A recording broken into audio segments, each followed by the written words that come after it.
Okay, so we have options of covalent bonds, ionic bonds, both, metallic bonds.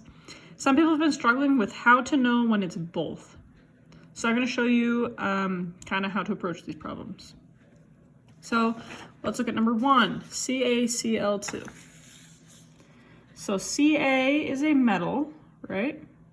Always just go ahead and look on the periodic table. See where these people are and make a note for yourself. So Ca is a metal, Cl is a non-metal. So I'm just going to write metal, non-metal. And I know that a metal plus a non-metal is an ionic bond. So anytime it's just one metal, one non-metal, boom, ionic. Okay, number 2, we've got C3H5. So I'm going to go look at the periodic table. C is a non-metal. H is also going to be considered on that side. Okay?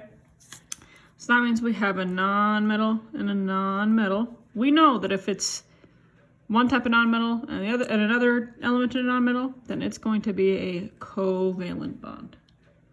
Okay? So anytime you see two non-metals together, that's going to be a covalent bond there. So here's where it can get tricky for you. Let's go ahead and look at this guy.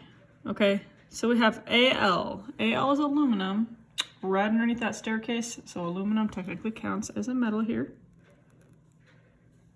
Phosphorus is a non-metal, and we know that oxygen, hopefully, we know that it is a non-metal.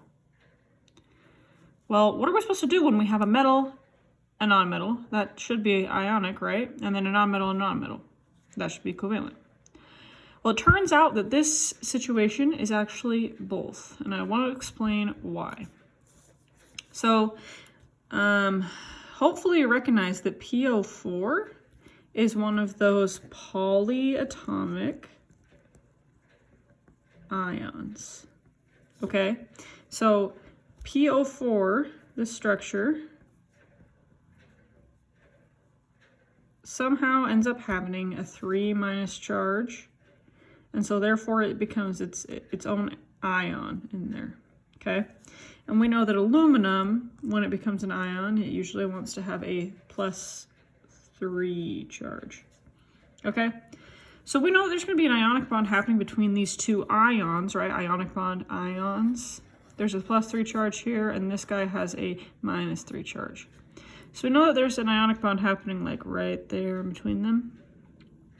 But you can see right here that this polyatomic ion actually has these Lewis bonds, the covalent bonds in Lewis structure.